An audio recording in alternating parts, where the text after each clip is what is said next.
Paz do Senhor, falando EBD de volta nesta feita com as lições Conectar Mais Jovens, da editora CPAD. Vamos nos lembrar do tema do trimestre, missões, o clamor da última hora. Hoje nós estaremos tratando da lição de número 5, e ela está sob o tema A Ação do Espírito Santo na Missão.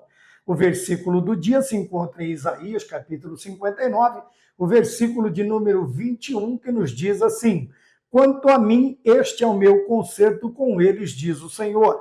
O meu espírito que está sobre ti e as minhas palavras que pus na tua boca não se desviarão da tua boca, nem da boca da tua posteridade, e nem da boca da posteridade da tua posteridade, diz o Senhor, desde agora e para todo o sempre. A verdade aplicada nos ensina que o Espírito Santo é o principal propulsor e orientador da obra missionária. Os objetivos da lição: explicar o Espírito Santo e o chamado missional da igreja, apresentar o Espírito Santo como propulsor da missão e mostrar o pentecostalismo como retorno à missão. Amém? Como sempre fazemos, nós separamos palavras, frases, para que a nossa análise ela tenha direção, coerência e nos traga aquilo que a lição ela nos indica, ela nos ensina. É uma análise, obviamente, paralela, vamos dizer assim, complementar, porque você tem a análise do comentarista, você tem a sua análise e mais a análise do Falando EBD, e disto você pode fazer aí, ter um escopo maior, um subsídio maior para a sua aula ou o aluno, para o seu aprendizado. Tá bem? Começamos então com a palavra ação, que está no tema da lição. A ação do Espírito Santo na missão. Obviamente, quando falamos de ação, nós estamos falando de alguém que participa, que promove, que impulsiona, que orienta, quer dizer, toda a ação necessária para que a obra missionária aconteça, ela só pode acontecer com a atuação completa do Espírito Santo. É por isso que nós vamos basear esta lição nesta frase: total dependência do Espírito Santo. Por que total dependência? Tanto nossa quanto da obra em si precisa da ação, quer dizer, depende da ação do Espírito Santo, do agir do Espírito Santo, do mover do Espírito Santo. Sem esta ação, não existe, como no caso nós estamos falando de missões, não existe obra missionária. Tá? Quando olhamos para a igreja, outras áreas da igreja, não existe nada que possa acontecer sem a ação do Espírito Santo. Quando acontece sem a ação, não passa de obra humana, infrutífera, improdutiva e assim sucessivamente. Então, nós temos aqui no texto, no tema da lição, a ação do Espírito Santo. Bem, nós vamos ligar a ação do Espírito Santo ou o funcionamento ou o acontecimento com o quê? Com a dependência, total dependência do Espírito Santo. Quando vemos na verdade aplicada, nós vemos que o Espírito Santo é o principal propulsor e orientador da obra missionária no mundo. Veja, sem esta atuação, que é principal, é vital, é necessária, como propulsor. O que é propulsão? É aquilo que leva adiante, ou que impulsiona, tá? Que impele para frente. Tá? Então, vamos colocar aqui, impulsiona, nós vamos usar esta palavra mais para frente, impulsiona, tá bem? Para frente, tá bem? A ideia é esta, obviamente, se você usar o motor propulsor, você consegue trazer onde ele está esse motor para trás. Tá? Fora isto, é para frente, também só existe uma marcha arre. Como nós estamos falando de ação missionária, nós temos que pensar sempre na sua propulsão, no seu impulsionamento para frente. Apesar das dificuldades, dos problemas, apesar dos obstáculos que podemos encontrar, nós precisamos pensar nesta propulsão, quer dizer, neste impulsionamento para frente, tá bem? Dentro desta ação, ela está localizada aonde? Dentro do chamado missional da igreja, quer dizer, dentro do chamado a esta missão que a igreja é comissionada, que a igreja foi chamada. Quando falamos em comissionamento, nós estamos falando da grande comissão, né, dos 5 versículos, Mateus, Marcos, Lucas, João e Atos dos Apóstolos, nos seus respectivos capítulos e versículos, que nós temos aí a ordem das missões para a igreja de nosso Senhor Jesus Cristo. Tá bem? Quando nós olhamos nesta ação, então nós vemos que esta ação, ela impulsiona a quem para frente? A igreja que tem o chamado missiológico, que tem a ordem das missões. Tá bem? Pensando nesta ideia também, nós pentecostais, nós temos também que nos lembrar que o pentecostalismo, ele e foi, e nós vamos ver tanto ontem quanto hoje, quer dizer, quanto no passado, quanto no futuro, que o pentecostalismo, ele trouxe um retorno com mais afinco às obras missionárias, tá bem?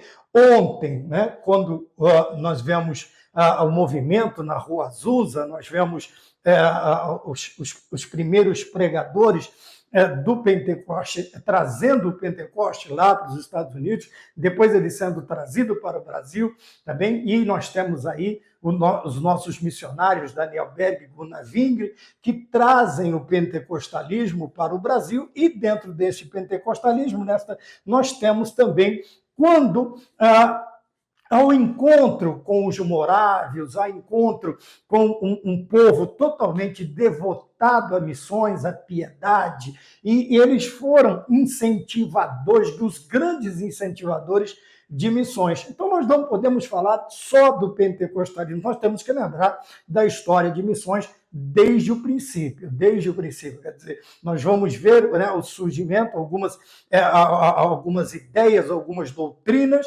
dentro dela nós temos o pietismo, dentro do pietismo nós temos o encontro com os morávios, que era um povo devotado a missões, incentivadores de missões. Porém, a ideia principal na missão é o pentecostalismo como retorno à missão, quer dizer, com mais afinco. Tá? Nós vamos ver os pentecostais, aqueles que creem nos dons e não aceitam o cessacionismo dos dons com a partida dos discípulos, né, desta terra, mas que ele continua na igreja. Os dons são ainda para os nossos dias. O batismo com o Espírito Santo, tudo aquilo que está ligado ao pentecostalismo. Tá bem? Então, quando nós vamos fazer uma introdução, porque toda a nossa lição ela vai girar em torno da ação do Espírito Santo, o Espírito Santo como sendo o principal propulsor e orientador da obra missionária, quer dizer, aquele que impulsiona para frente. A obra missionária é totalmente ligada à igreja, o chamado missional da igreja. Nós temos aqui esta ideia que é o Espírito Santo, e o pentecostalismo, obviamente, ligado à obra do Espírito Santo, como retorno à missão, tá? Como aquele novo, não uma nova, mas um renovo para a obra missionária, tá? Uma restauração para o seu lugar devido da obra missionária. Muitas vezes e infelizmente com o passar do tempo, nós vamos ver na lição que algumas coisas estão sendo relegadas a um segundo plano, e isto não pode acontecer. Nós precisamos, de todas as maneiras, como nós vamos falar aqui na lição dos jovens da CPAD, tá bem? Nós vemos, custe o que custar. Tá? Custe o que custar. É a ideia de que, ainda que eu tenha que passar por determinadas situações, às vezes desagradáveis, às vezes tristes, às vezes situações que eu até queira evitar, mas não vou conseguir, mas mesmo assim eu tenho que fazer aquilo que fui chamado, E no caso aqui o chamado é a obra missional da igreja. E esta obra eu só coloquei como consigo levar avante se eu estiver na total dependência do Espírito Santo, tá bem? E quando nós falamos de dependência, eu estou falando de que eu não consigo fazer nada, eu não tenho capacidade, eu não tenho condições, eu não posso por mim mesmo fazer alguma coisa. Então, dentro desta ideia, é que nós temos o conceito de dependência. Quando eu não consigo fazer algo,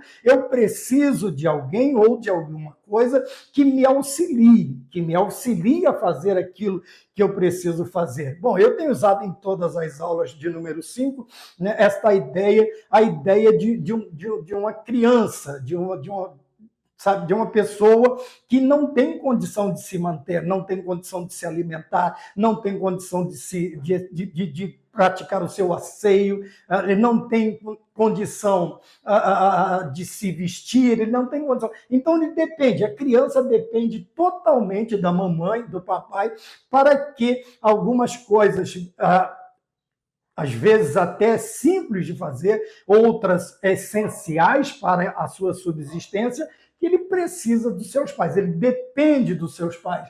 Esta é a nossa situação quando pensamos na pessoa bendita do Espírito Santo de Deus. Aqui, no caso, eu não estou preso a uma faixa etária, desde mamando a caducando, eu estou totalmente dependente da ação, da atuação, da ação, do agir do Espírito Santo na minha vida. Então não tem como, por mais que cresçamos, que conheçamos, por mais que a gente adquira conhecimento tecnológico, escolar ou qualquer outro tipo de conhecimento religioso, por mais que cresçamos, nós não temos condição. Tudo aquilo que nós adquirimos, nós não temos condição de fazê-lo da maneira correta se o Espírito Santo não estiver atuando na nossa vida.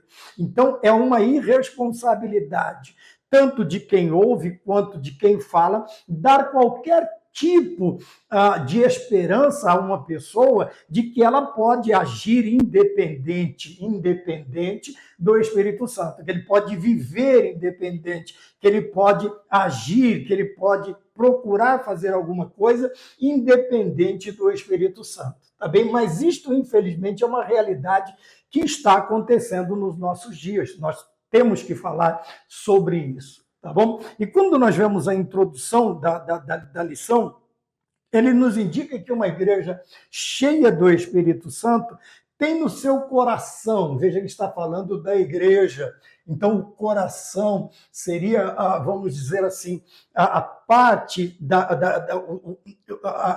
o emocional, o espiritual, o físico, vamos colocar desta maneira. Veja que uma igreja cheia do Espírito Santo, o que ela tem? Ela tem o desejo ardente por missões. Tá bem? Apesar de ser, veja, missões, por que missões ela não é tão promulgada? Primeiro, é um serviço difícil, são 3 áreas difíceis de trabalhar na igreja. A primeira é a oração. Veja a dificuldade que nós temos em uma reunião de oração, para pelo menos até conseguir montar uma reunião de oração. As duas outras é missões e evangelização. Primeiro, porque missões ela não traz a dificuldade primária, é ir, você vai estar separado, você vai estar distante dos seus entes queridos. O segundo, já não há tanto interesse por parte, vamos dizer, da igreja que envia, porque não há um retorno, não há retorno. E, infelizmente, nós estamos vivendo no tempo de igrejas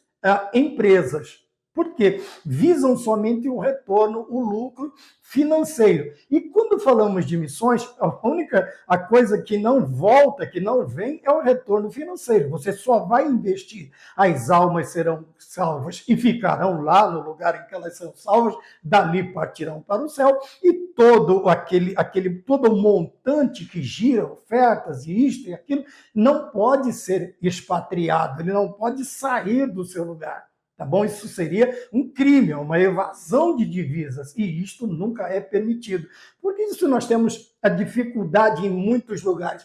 Por que o desejo tem que ser ardente? Porque tem que ser um desejo também, um desejo desprendido de intenções humanas, de intenções, vamos usar o termo claro, de intenções financeiras. Então, veja, por que o desejo ardente? Há tanto para quem envia, para quem também é enviado. Ele não pode ter segundas intenções quanto ao seu chamado, tá bem? Ele não pode ter segundas intenções. Por quê? Porque isto não lhe é permitido, não tem como intenções, não lhe é permitido porque você está trabalhando numa área que o único retorno e o maravilhoso retorno é a salvação das almas.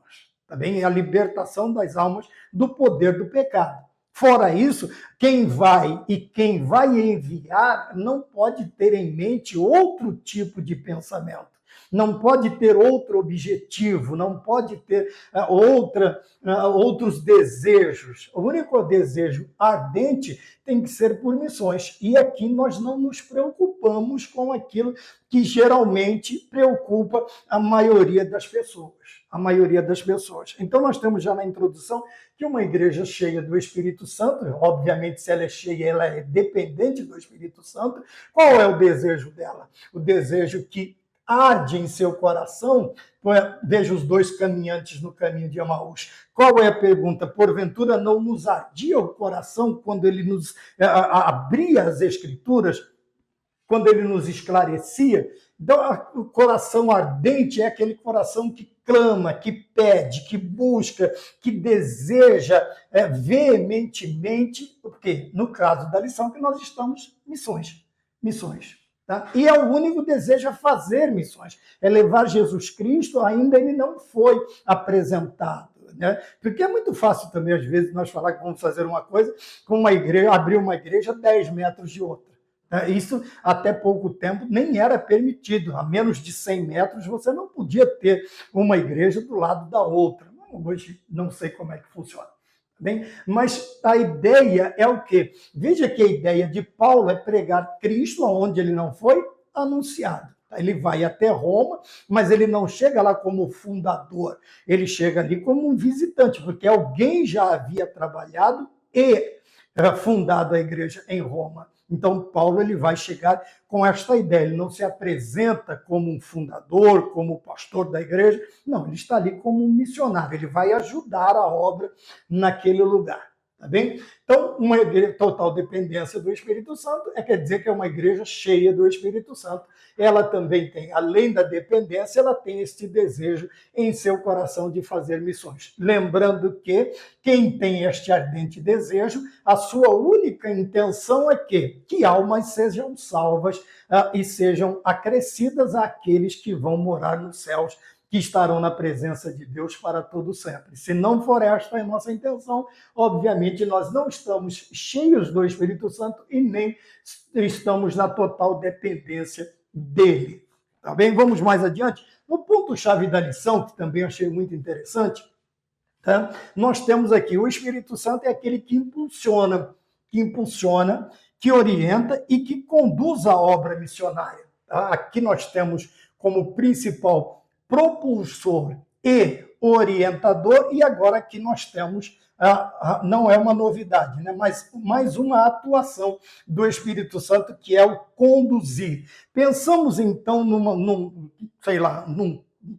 numa composição de trens, né, com uma máquina que puxa vagões, pensemos numa grande embarcação, num navio, tudo isso nós temos né, a propulsão, obviamente, dos trens modernos, a eletricidade. Né? Então, todo o seu funcionamento é pela eletricidade. Mas vamos pensar alguns anos atrás em que a eletricidade não era usada na questão dos trens. Tá? Vamos pensar em grandes embarcações, Então, quando falamos da igreja, veja que a igreja ela usa como simbolismo muitas figuras. Então, vamos configurar a igreja aqui como um grande navio. Obviamente que ele precisa do quê?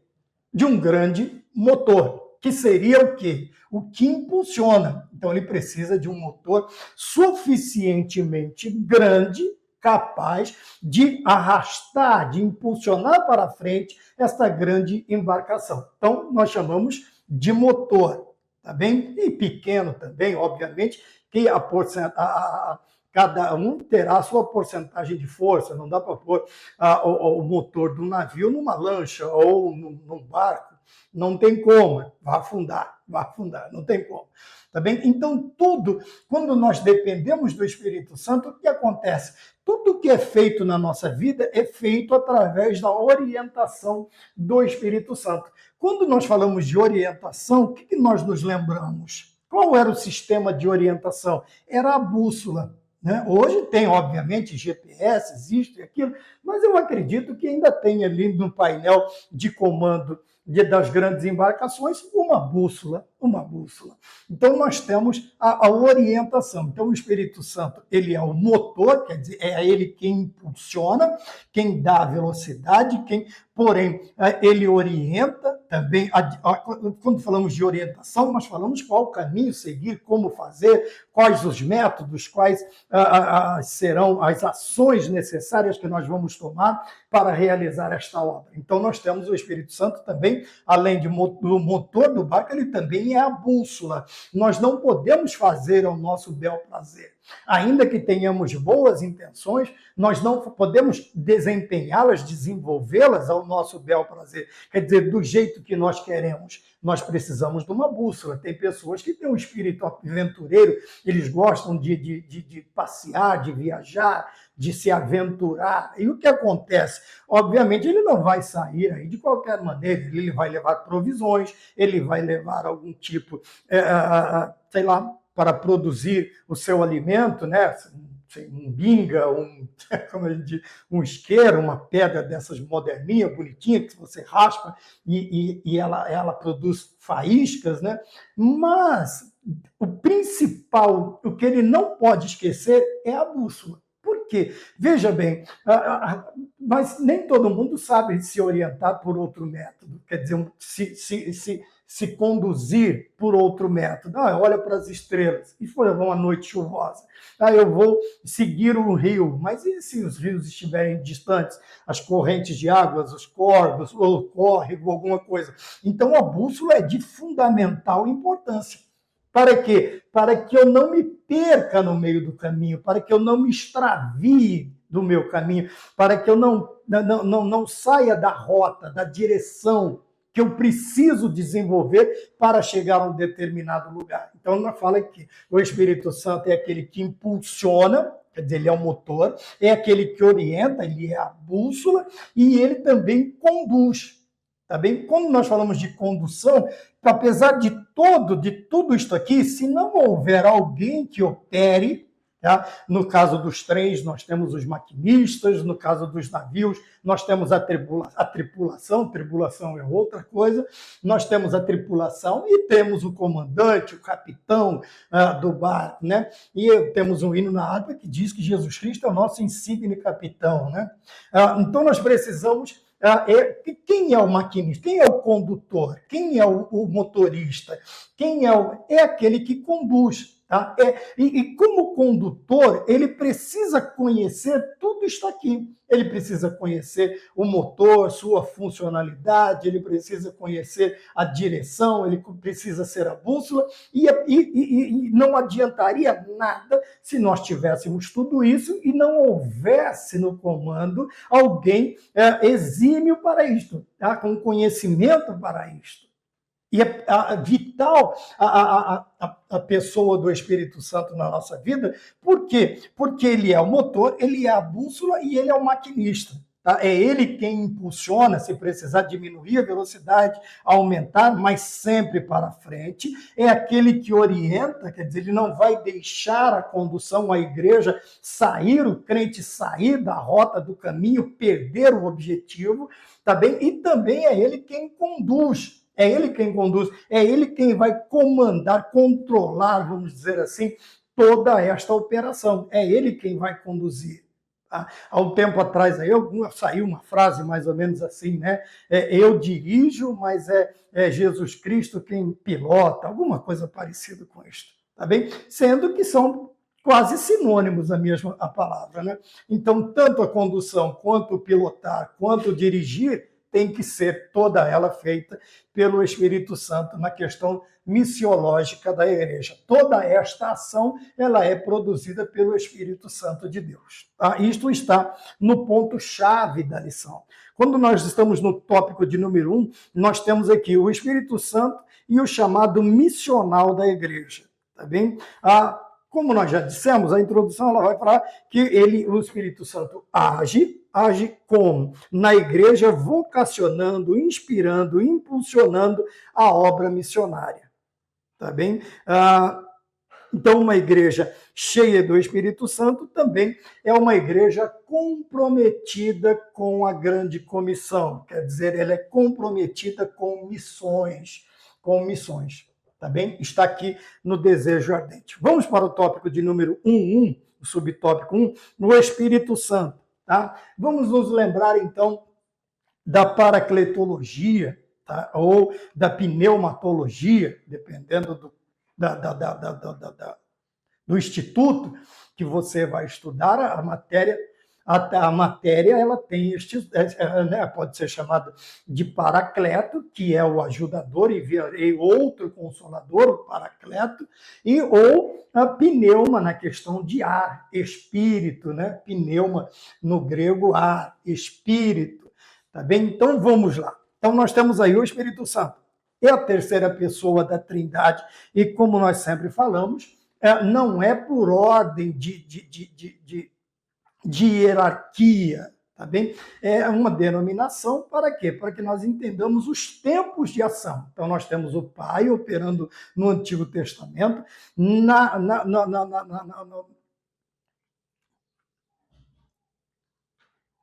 no tempo propício nós temos o Filho, tá bem? E agora nós estamos no tempo da graça, que é o Espírito Santo. Mas a Trindade na triunidade, todos eles, tanto Deus Pai, Deus Filho, quanto Deus Espírito Santo, todos eles têm a mesma ação, todos eles têm a mesma autoridade, todos eles têm a mesma natureza, todos eles têm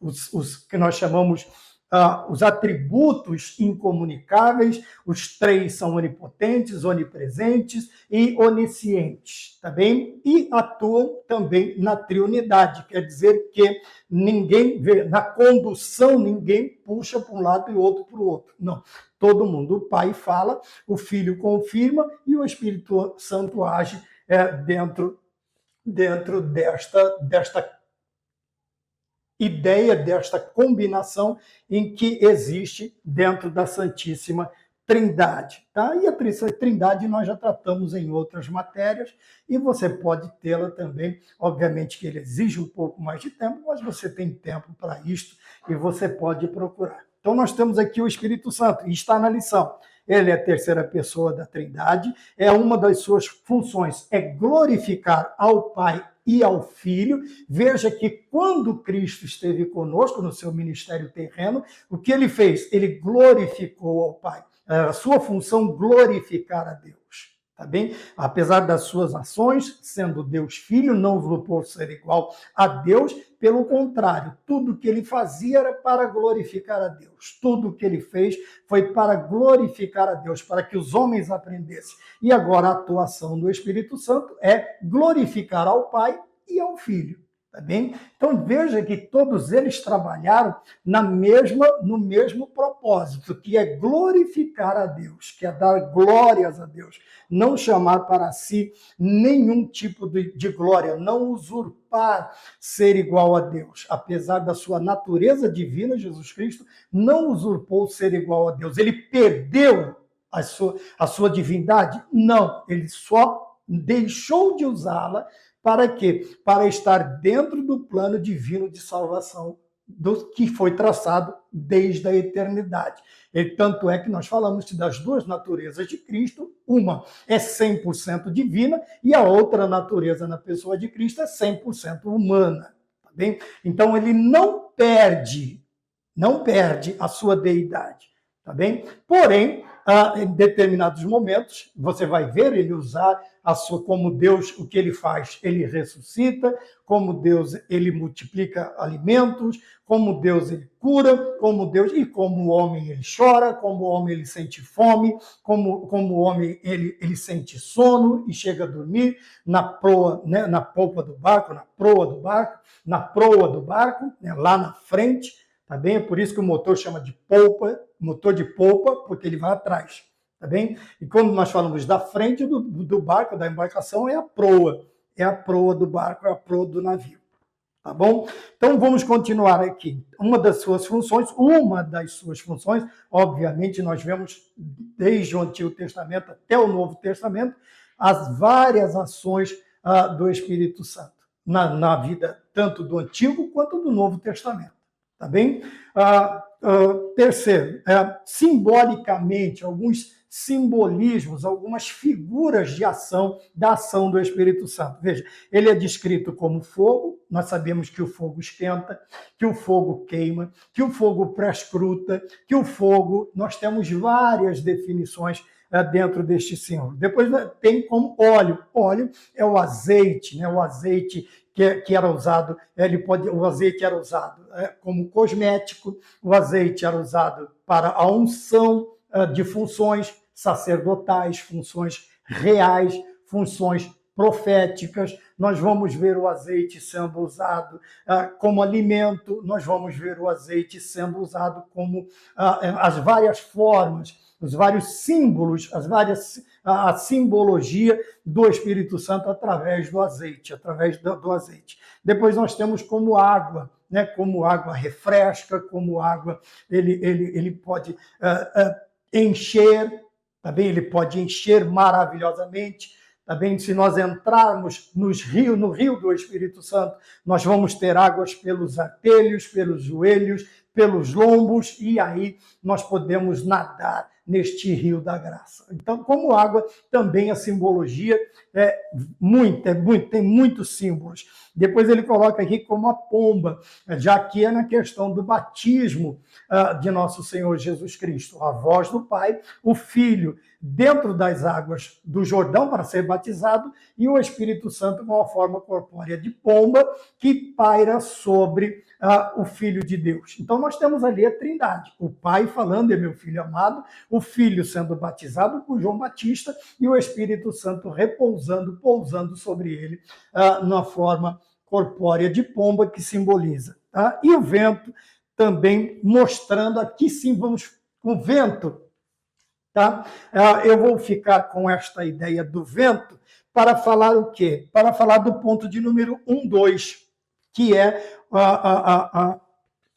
o chamado missional, né, da igreja. O chamado missional da igreja. Por que o vento? Porque o vento impulsiona. Vamos dizer que o barco fique sem combustível, fique sem motor.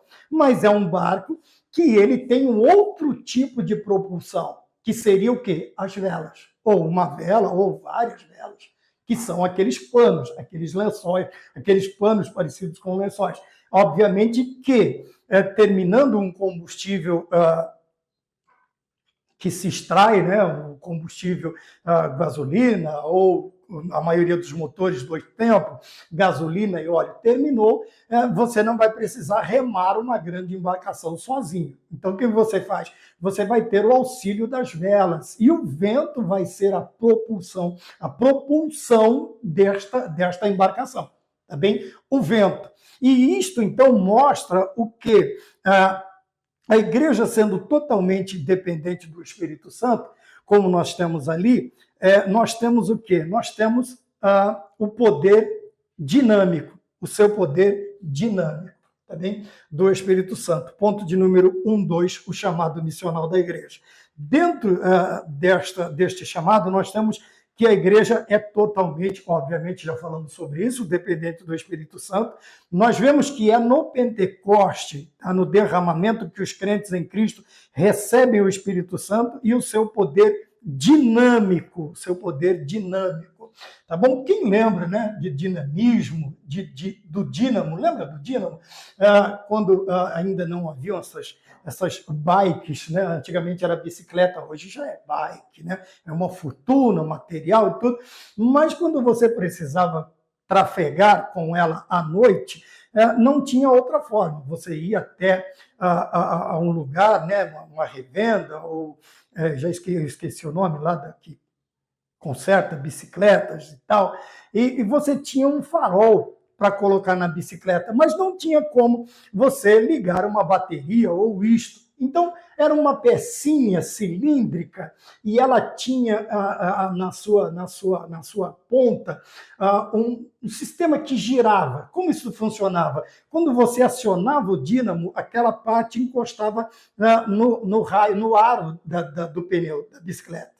E o que acontecia? A velocidade, dependendo da velocidade que você desempenhava, aquele acionamento na ponta do dínamo, ele girava e produzia energia que era mandada para este farol na frente da bicicleta e acendia, tá bem? Então, o poder dinâmico é aquele poder que gera uma ação necessária para que outra coisa ou outras coisas aconteçam, tá bem? Então, veja, nós usamos o vento e agora, como dinâmico, nós estamos falando do dinamismo, vamos lembrar do dínamo, que era aquele que produzia, que os mais antigos vão saber, talvez os mais novos vão pesquisar lá na internet e vão descobrir lá dínamo, escreva dínamo, né, bicicleta, dínamo, e você vai ter uma ideia de que como era fornecida a energia para que houvesse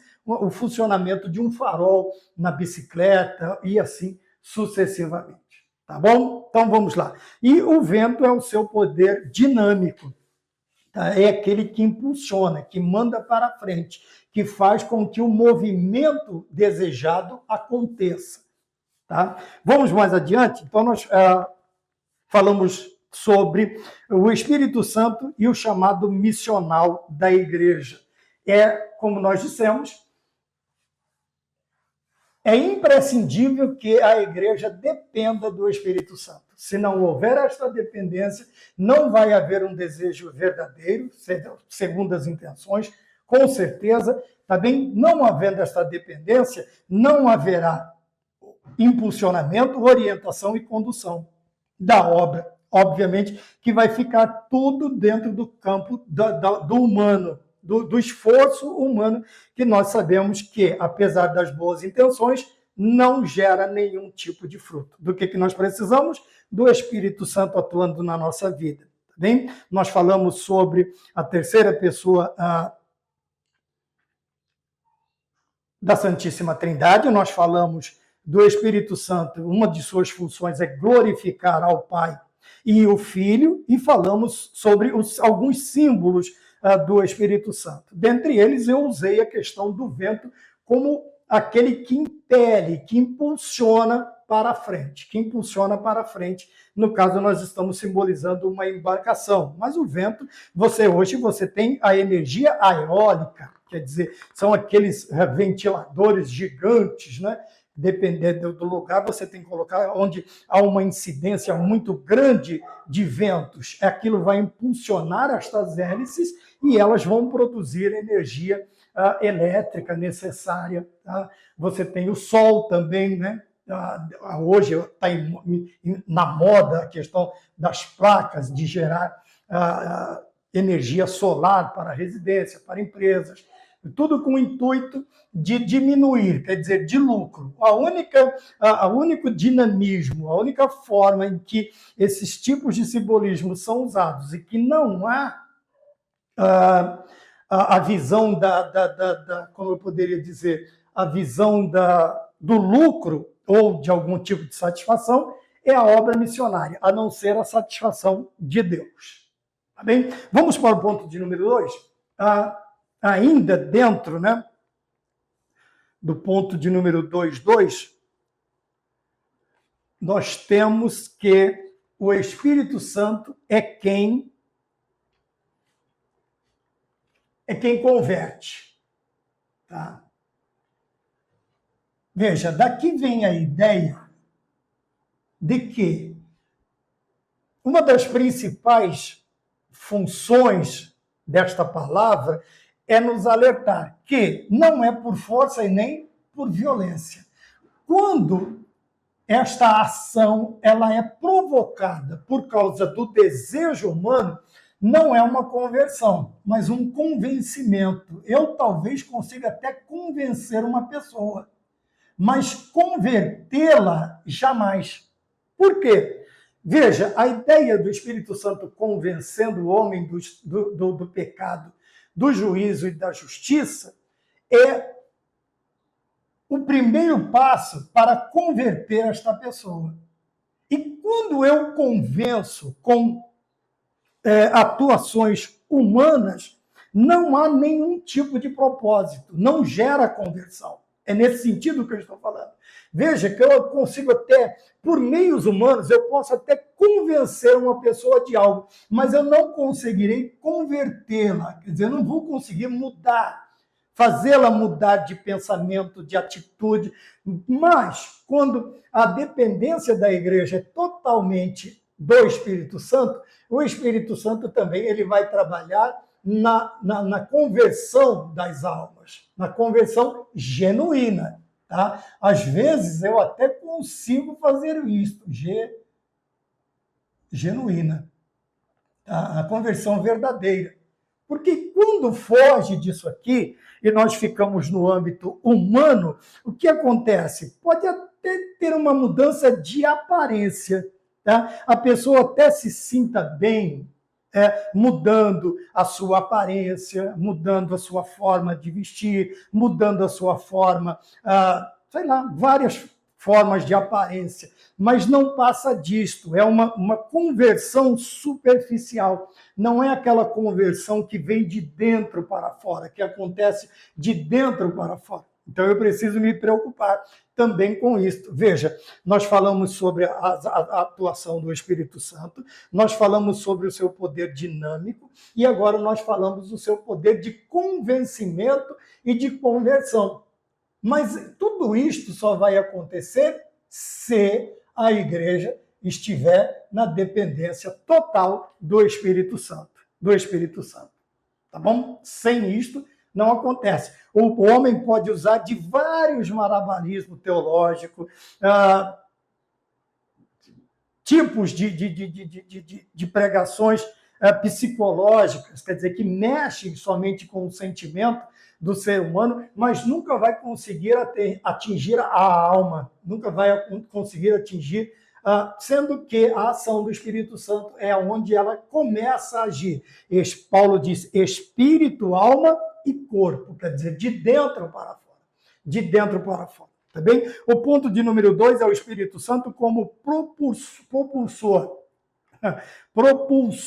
da missão, quer dizer, como eu já disse, aquele que impele para frente, aquele que impulsiona para frente, tá bem? No ponto de número 2, então, nós temos que quem é que capacita o ser humano para fazer missões? Quem é que capacita a igreja? Veja, o poder, tá bem? O dínamo, o dunamis, ou o dunamis, alguns falam dinamis, de dinamite, de TNT, quer dizer, é a ideia de algo que ocasiona uma ação de mudança, de transformação, também um poder, um grande poder de ação, né? Então ele vai usar o termo, tá? Poder do Espírito Santo.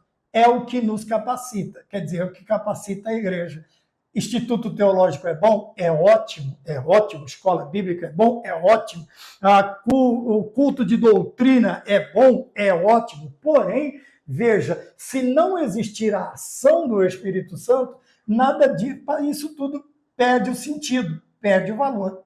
Tá bem? Nós não podemos somente nos ater, obviamente que nós somos defensores ferrenhos da instrução teológica, em todos os sentidos. Senão, não trabalharemos com escola dominical, com culto de doutrina, com institutos teológicos, de maneira nenhuma. Porém, colocar a nossa fé tão somente nestas coisas é a mesma coisa que esperar que aconteça um milagre somente tendo livros dentro de casa, ou recitando livros. Não, nós precisamos do quê? Nós precisamos do poder do Espírito Santo. Então, a ação aqui está no poder do Espírito Santo, que nos torna aptos a fazermos missões, capacitados para fazermos missão. Veja que esta capacitação não é inerente ao homem, esta capacitação não vem dos bancos dos grandes institutos teológicos, não. Esta capacitação vem do poder do Espírito Santo. Por isso nós precisamos manter esta chama acesa, que vai ser a preocupação de número 3 do tópico de número 3. Nós precisamos manter. Veja, nós somos pentecostais, nós não somos chamados de pentecostais debalde, à toa. Nós somos chamados de pentecostais porque, veja, a nossa crença, a nossa fé, ela está pautada no quê?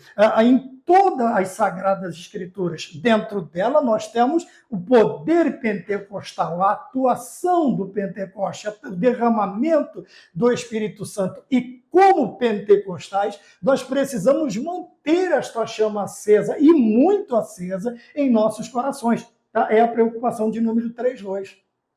Que, infelizmente, isto está sendo esquecido pelas novas gerações. As antigas gerações não estão preocupadas em transmitir este conhecimento e também os novos não estão interessados em aprender.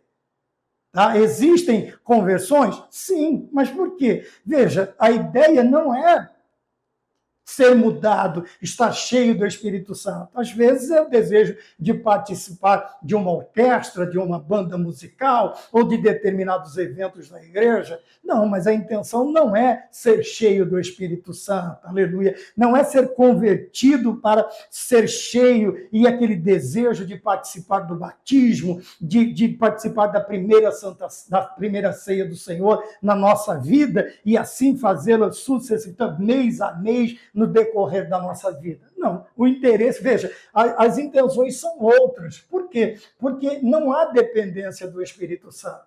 Tá bem? Então, nós começamos o ponto de número 2, nos lembrando que, como fogo, desde quando dependemos, usamos o fogo, ele precisa estar sempre sendo renovado, sendo abastecido com o combustível, né? O triângulo do fogo é combustível, combustão e comburente. Então, nós precisamos mantê-lo aceso. E o que nós vamos usar para mantê-lo aceso? Vamos falar que é uma fogueira.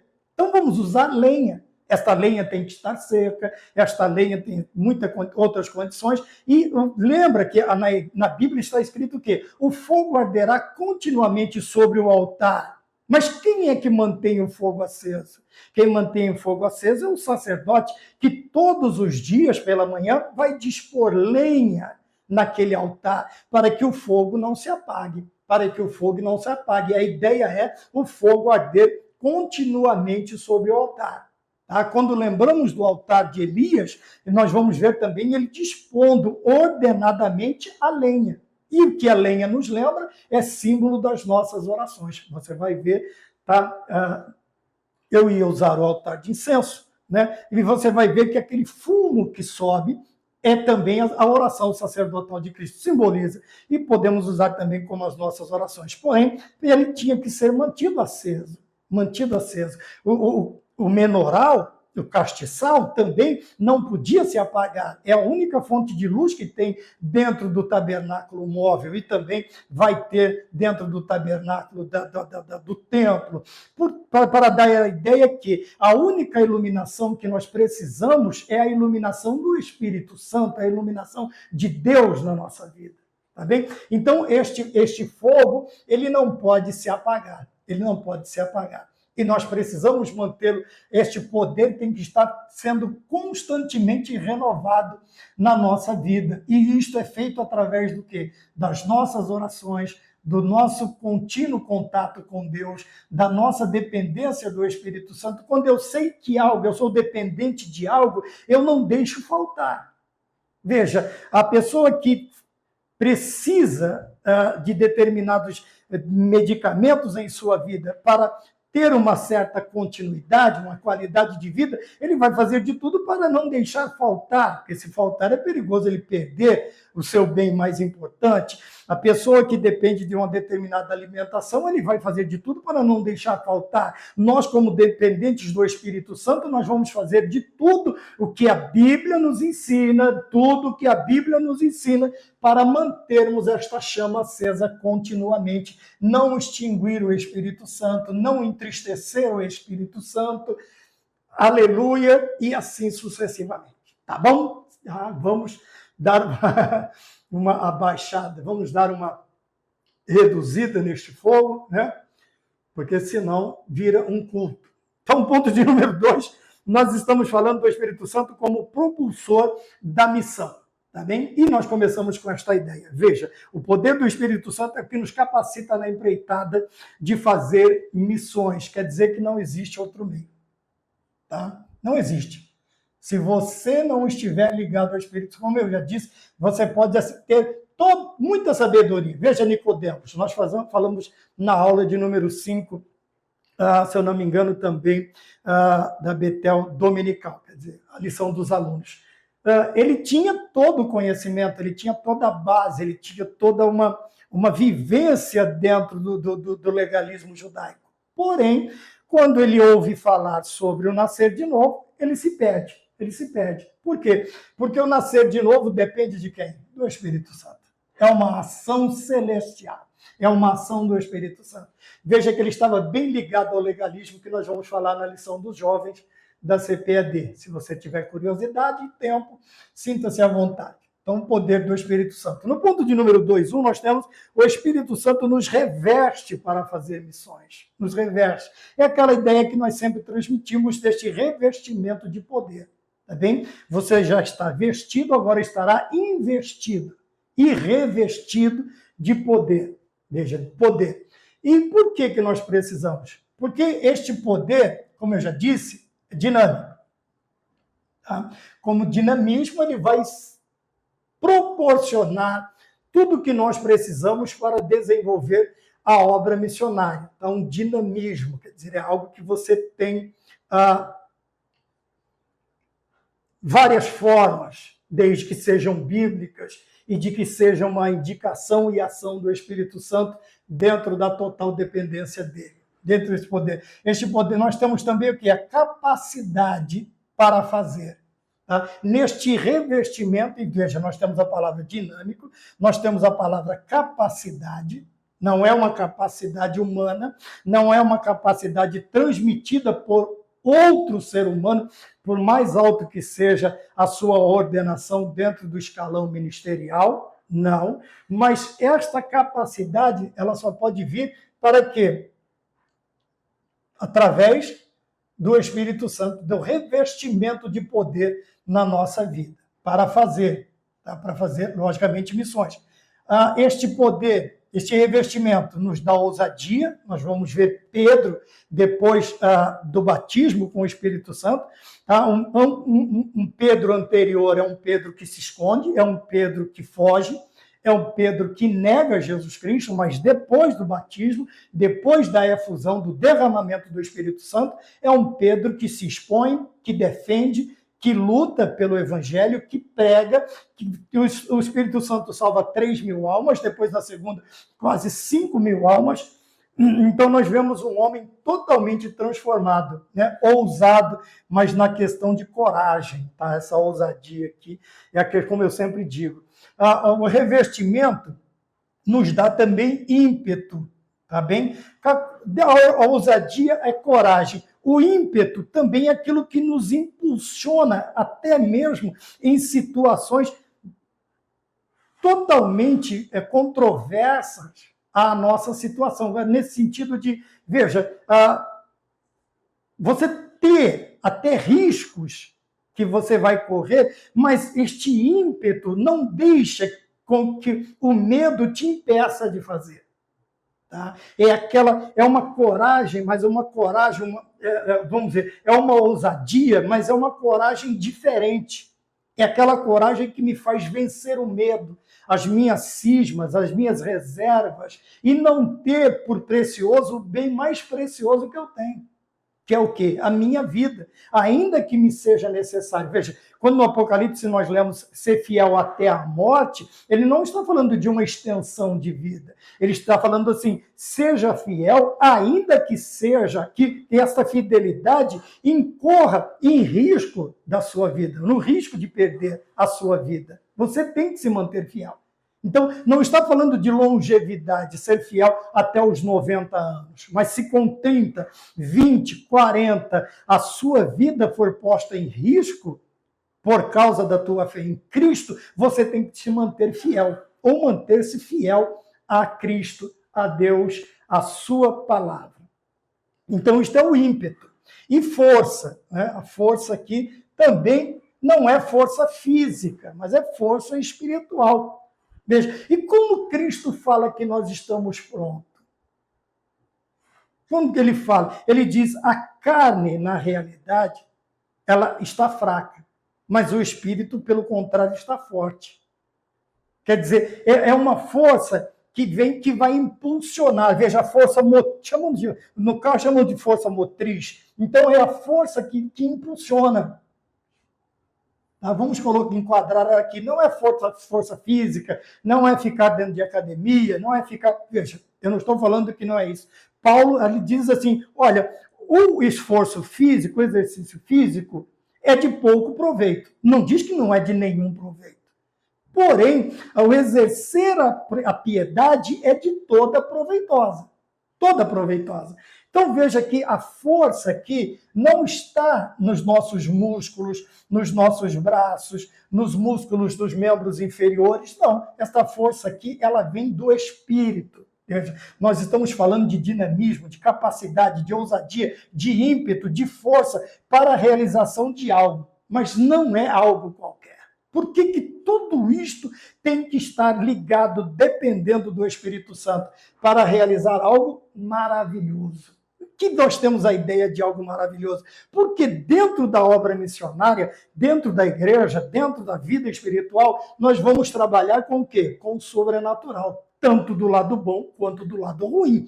Tá bem? Nós vamos tratar com milagres. Milagres. E veja que determinadas vezes, trabalhar no sobrenatural, alguns têm o costume de usar essa frase, né? No sobrenatural de Deus, já que eu estou falando do sobrenatural da obra. Tá? Nós vamos ter que ir lá, e esta força, ela tem que vir de quê? Veja, esta força tem que vir da ação do Espírito Santo. Porque dentro do sobrenatural, como eu já digo, o missionário ele vai encarar, ele vai enfrentar determinadas situações que fogem da normalidade. Que um homem sem revestimento, um obreiro, um missionário, um crente sem revestimento, ele vai bater em retirada. Tá? Nós sabemos que o inimigo ele tem o seu poder limitado, mas ele pode fazer determinadas coisas. Tá bem? E só quem tem esta ousadia, ímpeto, a força que vem do Espírito Santo, é aquele que tem condições de dizer, o Senhor te repreenda. Tá? E aquilo vai cair por terra. Isso vai cair por terra. Então, veja, no ponto de número 2.1, nós temos aqui o Espírito Santo nos revestindo para missões, porque missões é uma realização maravilhosa. Então, ela não pode ser feita de qualquer maneira, somente com recursos humanos. Não, principalmente, é ótimo os recursos humanos, lógico, estudo, entendimento, conhecimento, tudo isso é muito bom. Porém, veja, quem é que vai enfrentar, vamos falar claro, quem é que vai enfrentar um demônio só com teologia? Não dá, não dá. Você tem que estar revestido de poder. Você tem que estar em constante união com o Senhor em oração. Tá? Em constante oração, como diz o hino, né? Em constante oração vem o teu coração, na presença de Deus derramar, mas só podes fruir o que estás a pedir, quando tudo deixares notar, quando tudo perante o Senhor estiveres. Veja, então há esta necessidade de dependência do Espírito Santo, porque dentro da obra miraculosa de missões, nós temos o que? O sobrenatural. E como eu já disse, meu querido amigo, meu querido irmão, o sobrenatural nem sempre é bonito. Tá? É igual a pessoa que acha bonito o dom da visão espiritual, mas você tem que entender que você vai ver os dois lados. Você tem que estar preparado para isso. Senão, na primeira visão que você tiver do outro lado, que você precisa transmitir, o que vai acontecer com você? Você vai bater em retirada e alguns, infelizmente, até saem do caminho e vai entrar dentro deste, infelizmente, aqui no final. Tá bom? Nós falamos do ponto 2.1, do ponto 2.2, os dons do Espírito Santo como catalisador da missão. Tá? Quem conhece carro, é curioso quanto ao automóvel, vai saber que os carros, acho que de 1990, dos anos 90 e 91 para cá, dentro ou acoplado ao escapamento, o cano de escape daquele ar que sai do motor, ele tem uma peça que chama catalisador. Então, o que é um catalisador? Catalisador é uma coisa que ele acelera. No caso do carro, ele acelera a diminuição de poluentes no ar. Tá? Se você for ver em química, ele acelera algum tipo sem perder a sua essência. Então, ele é o catalisador, sem perder a sua natureza. É aquele que acelera. Veja, eu coloquei aqui alguém que causa mudança ou uma ação rápida, quer dizer, é um acelerador. É um acelerador. Então, vamos lá, os dons servem como catalisadores, ou seja, estimuladores. Tá bem? E propulsores, como nós já falamos da obra missionária. Então, vamos ficar na questão da estimulação. Tá? E a questão da ideia aqui é um estímulo para que algo aconteça mais rápido, com um impulsionamento maior. Lembra que o catalisador ele faz com que a combustão do motor, aquilo que sai do motor, que polui, ele rapidamente perca uma boa quantidade do seu efeito poluidor. Então, ele melhora o que é lançado. É como se fosse um local de tratamento, uma lagoa de tratamento. Se você olhar nos fornecedores de água, né? Eu trabalho numa empresa que fornece água, esgoto e pavimentação para a cidade, né? No caso do esgoto, melhora para que ele seja lançado e para que isto ele tem, então, 3 lagoas que vai diminuindo, vamos dizer assim, o efeito poluidor dos dejetos até ser lançado num córrego, num rio ou num veio d'água. Para quê? Para que não contamine tanto o que vai receber aquele tratamento. Tá? Ao invés de lançar 100% nos veios d'água, nos rios, ele é tratado. Também ele é tratado. Isso você vai ver também nas grandes empresas, no estado de São Paulo, você tem a Sabesp, tem os grandes tratamentos, né? Os grandes tratamentos. Isso é uma questão da água, do esgoto.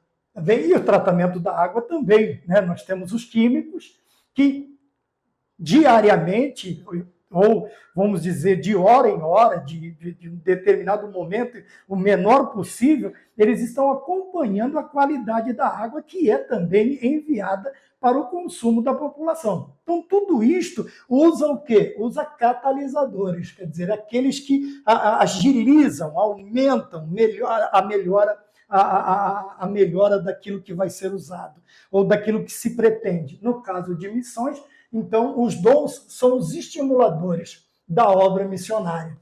Tá? Que dons são estes? Obviamente, aqueles que conhecem e têm a dependência do Espírito Santo, a ação através dos dons na vida da igreja e do missionário, é que ele vai entender o que é isto, tá? Aquilo que estimula. O que é um estímulo? O que é um estímulo? É aquilo que faz com que você produza um movimento, alguma coisa que você queira, mesmo você não tendo reação normal.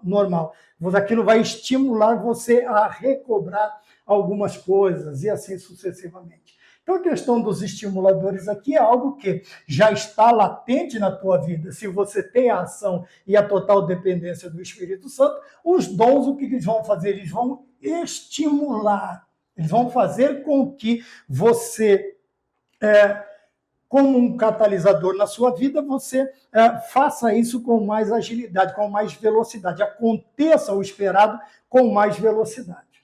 Tá bem? Vamos mais adiante? Se não ficar muito claro, nós temos aí a linha dos comentários, pode perguntar e a gente dá um jeito de responder. Tá bom? Ponto 3.1. Ponto 3. O pentecostalismo como retorno às missões. É aqui que nós falamos. Então, no ponto de número 3, do ponto 3.1, nós temos o esfriamento do espírito missionário na história da igreja. Tá? Mas este esfriamento, obviamente que nós vamos ver por quê no ponto de número 3. Dentre muitas visões, obviamente, que o avanço do romanismo, o que ele vai fazer? Ele vai esfriar o avanço, o espírito missionário da igreja, porque, obviamente, ela apostata da fé. Infelizmente, ela apostata da fé. E isto faz com que isto também esfrie os membros da igreja, a membresia da igreja. Então, vamos lá. Vamos partir para a nossa casa agora. Vamos cuidar da nossa casa. Veja que a partir do momento que nós também nos distanciamos da dependência do Espírito Santo, automaticamente suas ações elas vão esfriando na vida da igreja e do cristão, no caso o missionário, o evangelista, ou do cristão em si. Tá? E isto por quê? Veja, olha que pensamento que não sei como surgiu. Muitos acreditavam que quem deveria realizar a evangelização deveria ser o Estado. Ora, há no papel, obviamente que no papel tudo é bonito, aquele Estado laico, que é um Estado que não se envolve, tá bem? Ele não se envolve nessa questão. Por isso que eu disse que no papel tudo é bonito.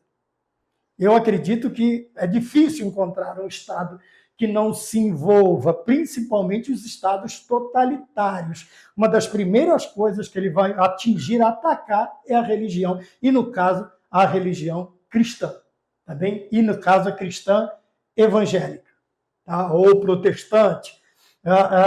Bom seria mesmo se nós tivéssemos no Brasil, ainda que velado, mas pouca, né, a interferência. Mas olha que ideia, como que o Estado vai evangelizar e não a igreja? Tá bem? Eu estava pensando e me lembrei de Constantino, quando ele une a igreja ao Estado, o que muitos veem como uma coisa boa, mas a longo tempo nós vamos ver, eu coloco sempre cerca de 323 depois de Cristo, alguns colocam aí 326, é por isso que a gente põe este cerca de, porque algumas datas elas são complicadas de você bater o martelo. Então, cerca aí de 323, 326 depois de Cristo, desculpa, Constantino, ele tem um sonho, tá? E no sonho ele vence uma batalha, ele vence uma guerra, e tendo como o seu estandarte, quer dizer, a sua bandeira, o desenho de uma cruz. Então, ele, numa conversão, alguns veem bem, outros vão ver de outra maneira diferente, o que ele faz? Ele une, num certo sentido foi bom, porque o ataque à igreja, as perseguições que nós vimos pelos 10 piores imperadores antes dele, ela diminui ou simplesmente cessa. Mas o que acontece? Outros fatores entram para dentro da igreja. Quer dizer, principalmente na questão de doutrina, na questão da fé. Ele vai envolver o Estado com a igreja e a igreja com o Estado. É aí que daqui a um tempo nós vamos começar a ver o catolicismo romano se desprendendo da doutrina e a igreja se mantendo fiel às doutrinas de Cristo. Tá bem? Então, veja, eu coloquei aqui que o único desejo era o quê? Só fugir da responsabilidade. Veja, alguns vão ver como responsabilidade, como peso a questão da evangelização, mas nós vemos como um privilégio. Sendo que a Bíblia nos diz que até os anjos quiseram fazer esta tarefa. Mas o Senhor destinou a sua igreja. O Senhor preparou a sua igreja. E no Antigo Testamento, Israel, para que fossem os missionários, aqueles que levariam as boas novas, os enviados, os portadores da mensagem de Cristo. Então, veja, ao invés de, para a igreja desse tempo, a responsabilidade, a evangelização é como se fosse um peso para a igreja. Como eu disse no princípio, os retornos são mínimos, a não ser retornos espirituais, a evangelização e missões. Fora isso, como eu disse aqui, se houver uma segunda intenção, pode esquecer, porque proventos em forma de papel moeda, você não vai ter. Você não vai ter. Pelo contrário, alguns já pensam assim, e nós só vamos investir, vamos acabar gastando mais e... Bom, vamos mais adiante. A igreja vê a evangelização, missões, como um privilégio. Por que privilégio? Porque muitos, dentro do escopo espiritual, muitos poderiam fazer, mas o Senhor deu a nós esse privilégio de sermos portadores, embaixadores, como disse Billy Graham, embaixadores de Cristo na face da terra. Então, para nós, é um privilégio. Tá? E de onde surgem essas ideias? Aqui tem uma, mas existiram muitas outras. Veja, infelizmente, por quê? Ponto 3.2 e último. Tá? 3.2 e último. O movimento pentecostal e missões. No final do século XIX, começo do século XX, nós temos aí o surgimento do pentecostalismo, lá na Rua Azusa, como eu disse no princípio. Tá bom? Seymour e Companhia Limitada, tal, eles trazem novamente a ideia, o pentecostalismo ressurge, ele nasce. E isto é importante porque, veja, infelizmente, muitas igrejas evangélicas de origem pentecostal têm esfriado e abandonado. Mas, veja, aqui já está. Este esfriamento se deve a quê? Lembremos que nós usamos alguns símbolos do Espírito Santo. Agora vamos imaginar uma fogueira numa noite fria. Quanto mais eu me aproximar do fogo, mais eu me esquento. Não pode muito, senão se queima. Nesse caso aqui que eu estou usando, não tem perigo.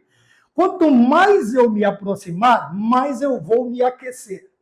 Quanto mais eu me distanciar desta fonte de calor, o que acontece? Mais frio eu vou sentir. Mais o esfriamento. O esfriamento e até o abandono. Vou para dentro de casa, procuro uma coberta, uma blusa, algo artificial para me aquecer. Veja que a questão no âmbito espiritual ela não é diferente. Quando eu fujo da presença de Deus, eu tenho que substituir com alguma coisa. E geralmente não vai ser espiritual, vai ser artificial, humano, tá? Aparência. Então, veja, se eu me aproximar perto da fonte de calor, que é a fogueira que nós estamos falando, eu preciso de blusa? Eu vou precisar de 2, 3 de cobertas? Não, o calor ali está suficiente. Ele é suficiente para mim. Veja, mas conforme eu vou abandonando, eu vou esfriando. Quer dizer, aqui o abandono é do quê? Da busca pelo batismo com o Espírito Santo. É algo que se tornou desinteressante, principalmente para os pregadores. Tá? E quando nós, como eu disse lá no princípio, nós, os mais antigos, nós não influenciamos nós não influenciamos, nós não trazemos para a vida dos mais jovens as doutrinas principais das Sagradas Escrituras, e nós, como pentecostais, não ressuscitamos a ideia do pentecostalismo, que não é uma ideia humana, é uma ideia divina, é um conceito divino, é um propósito divino, o que acontece? Obviamente, as novas gerações elas não vão ter sequer o desejo, a curiosidade de procurar. Lógico que não, porque dá trabalho. Então, o que eu preciso fazer? Veja, a preocupação do esfriamento e do abandono tem que me levar a uma segunda preocupação. Veja, o fogo era mantido pelo sacerdote todos os dias sobre o altar. Ora, e quem é que tem que manter viva a chama do pentecostalismo? Aleluia! Dentro das nossas igrejas. Ora, são os sacerdotes, somos nós. Veja que eu não estou falando do sacerdócio púlpito, eu estou falando do sacerdócio universal. A igreja, principalmente os mais velhos, nós precisamos trazer novamente.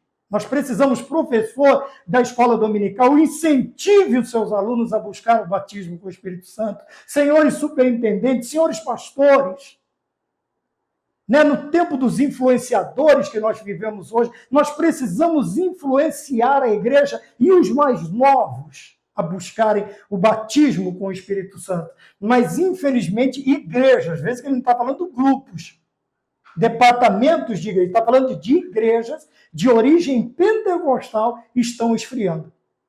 Tá? Por quê? Porque estão esfriando e abandonando a busca do batismo com o Espírito Santo. Ora, se nós esfriarmos, se nós o entristecermos, não vai haver ação. Se não existir ação, não vai ter o quê?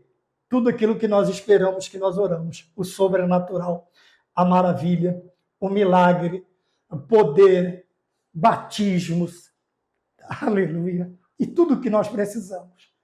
Então, por favor, principalmente o corpo docente da escola dominical, principalmente a administração da escola dominical, principalmente os pastores de igreja, que nós possamos reacender a chama pentecostal, tanto na nossa vida, acendendo na nossa vida, dia a dia, todas as manhãs, colocando lenha sobre o altar. Esta chama vai acender o coração dos nossos jovens e nós teremos batismos genuínos com o Espírito Santo.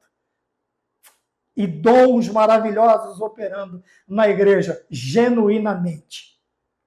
Porque quando não é um batismo, quando não é uma ação gerada pelo Espírito Santo, a meninice que tanto preocupa os pastores, ela vai ter lugar. Porque nós não ocupamos o lugar com a doutrina correta. Obviamente, aquilo que é falso tomará lugar. Amém? Que Deus nos abençoe. Até a próxima aula, se o Senhor nos permitir. E vamos ficar todos com a paz do Senhor Jesus Cristo.